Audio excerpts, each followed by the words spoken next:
Here's the situation. A contaminated energy drink has turned everyone into mutants. But it's not all bad. All this place needs is a hero. One who doesn't just survive, but does it with style. Who is this hero? Me! Not me? Oh, you! Can you survive the many dangers? Can you help others survive? Can you save Sunset City? Can you? For the love of God, can you? Of course you can. It's a f***ing video game. And this is Sunset Overdrive.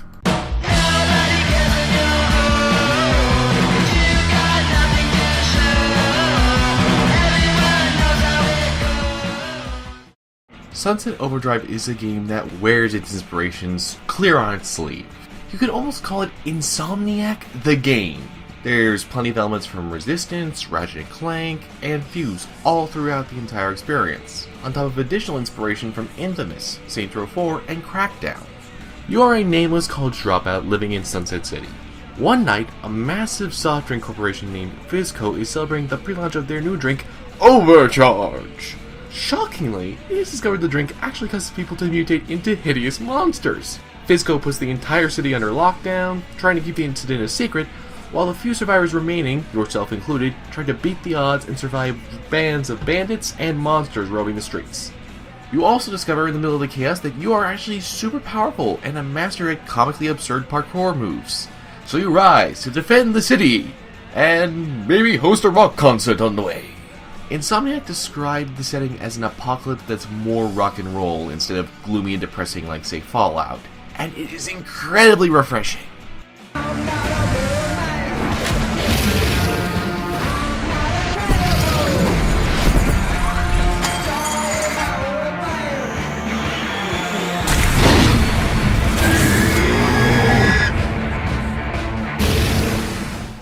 While you could argue the setting is more inspired by hipsters in the 80s, the bright and colorful locale of Sunset City is beautiful all the same. Lots of high contrast visuals, painted on top of a city that bends and weaves like it's almost dancing. Everything feels alive, which makes the constant flowing parkour mechanics feel in tune with the world instead of out of sync. Yeah, it's ridiculous you can grind and super jump off of everything, but the game uses this to its advantage. Nothing is taken overly seriously, so as a result, your only investment is just, in having fun and laughing. Some of the side quests even openly point out that you are in a video game. While some have stated that they have an issue with this humor, I'd say this game does a great job with it. In fact, there's some of the best integration between mechanics I've ever seen, and it uses this whole "it's a game" excuse to make it happen. For example, collectibles are used to unlock certain upgrades and unique jokes instead of just being stupid achievement goals. And they challenge you to use the parkour creatively, which is good because that charges up your amp meter, which modifies your combat abilities to make them more effective when you're fighting enemies. And you'll be fighting enemies because while you're getting collectibles, you're going to be running between side quests and fighting enemies for those side quests, and the enemies are going to tear you apart if you're standing still too long, so you have to keep moving. It's a perfect circle of motion that keeps everything going and keeps the momentum at a nice pace without being exhausting. And speaking of combat, oh, the guns. Oh my gosh, so many fantastically fun guns. Vinyl records as bouncing assault rifle projectiles that fly between enemies. Teddy bears that explode with happiness and TNT. Room clearing bowling balls dubbed the Dude. So many of the game's guns are so powerful and fun to use that it's genuinely hard to pick which ones to use. Unfortunately, the game doles out the creative ones a bit too quickly as you rapidly acquire the unique ones and come to find the less creative guns later on, like the AKFU, which are a little more than the familiar guns for the less imaginative gamers out there who can't apparently get with the program with all the new ones. I really don't know why half these guns that are at the end are even included. It's like there's 2 assault rifles and no one needs them at that point. This isn't too big a deal, except it proves additionally problematic with one of the enemy factions, the Fizco bots. The game tells you which guns work with which factions, and almost all the incredibly boring, pointless guns are best for fighting Fizco. You only fight Fizco robots for certain missions and rarely in the open world, but it feels like a major oversight. You have a unique and highly upgraded set of cool guns. And you're supposed to just use an AK-47, a pistol, and a little sawed-off shotgun, apparently. It's not that everything else is lost in the experience, but it feels like a missed opportunity. On the flip side, the mutants and the bandits are much more fun to fight. They really do emphasize you using your movement intelligently, and will even keep you from abusing particular parkour spots if you camp in a specific area. The mutants in particular will overwhelm you in minutes if you don't keep moving, which makes up for how at first they seem like just basic zombies. Yet later down the line, you see flying and elemental variants of mutants, and bandits with a number of different weapons. What will be the deciding point on if you like Sunset Overdrive or not will be the story and humor. I found the game to be hilarious personally, coming across almost like a modern take on Mel Brooks with a hint of Naked Gun, a pinch of Ghostbusters, and a sizable dash of Saints Row 4. The player character is fully customizable, but they have their own personality that will either be found humorous or grating. It depends on your personal preference. Hey, it's me, Fuzzy. Trespassing and destruction of property is a serious crime. Get ready to die, asshole! A giant blimp is attacking me? This code marketing is getting really aggressive. First, you get the leeches, then drink the medicine, then you get the power! A colorful cast of characters rounds out the entire game, ranging from prep school nerds to extreme hardcore role players, and even... Is that a ninja cheerleader? ninja cheerleaders. I'm surprised to say that the story kept me as invested as it did, but I think I actually in the end cared more about it than the core shooting and parkour. I wanted to see how everything turned out.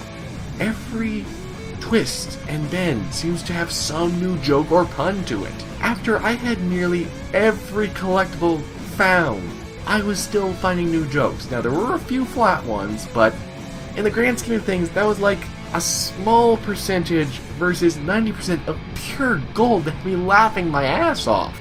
Together we'll take this code down.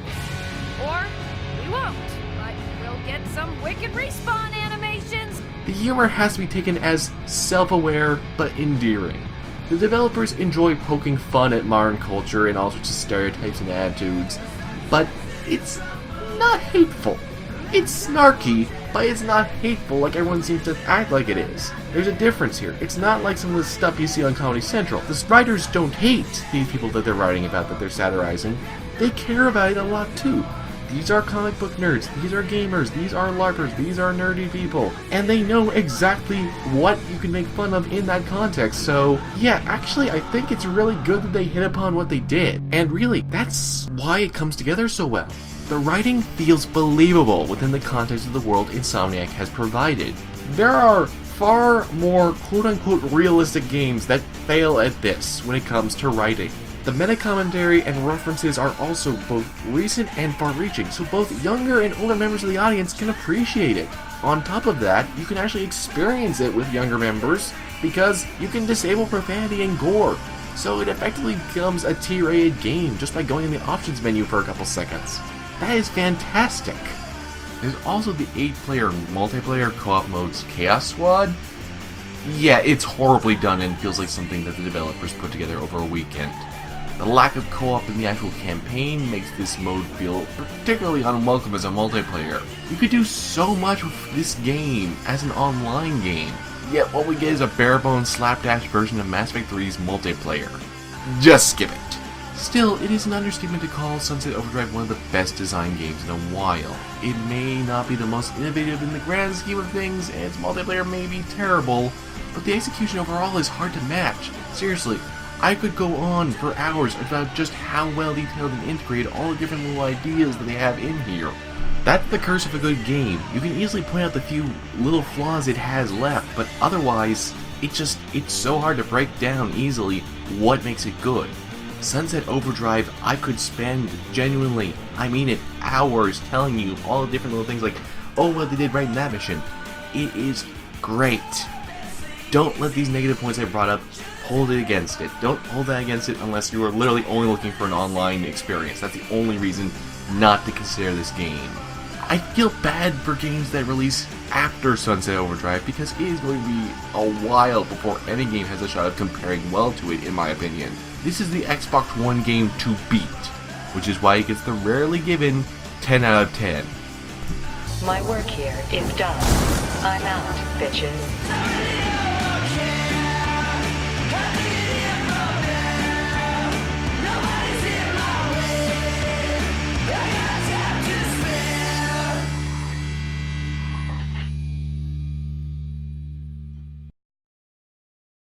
Okay, so, in case you missed my update in the discussion tab, Witcher 3 is gonna take a bit longer than a week. Overall, it's been a great experience. I'll have a proper review for it soon. However, while I am dedicated to making sure there's a weekly review for you guys, that means I'm not gonna be able to do bigger games as weekly reviews. So, Witcher 3, Bioshock 2, Knights of the Republic 2, and other longer games are most often going to pop up between other reviews. On the upside, this means regular review posts should be going up faster, because it will require a lot less time devoted to completing a review playthrough. The only downside is, you're not going to be seeing a lot of bigger games in a very predictable manner. I'm sorry, I tried to make it work, but with my current schedule right now, it just can't. Which is why I'm telling you now, because I don't want it to just spontaneously happen. I want you to know now, because I want to be open with you guys. If you want to have a better idea which games I'll be reviewing in the future, be sure to check out my text updates in the discussion tab on my channel. Every game I'm going to be reviewing, I will post there in advance of it going up, so you will know, and then you can keep an eye out for it. Thank you all for watching, and I look forward to giving you a ton more reviews throughout the rest of the summer, fall, and into the winter. And beyond if we're lucky. Cheers, and have a great week.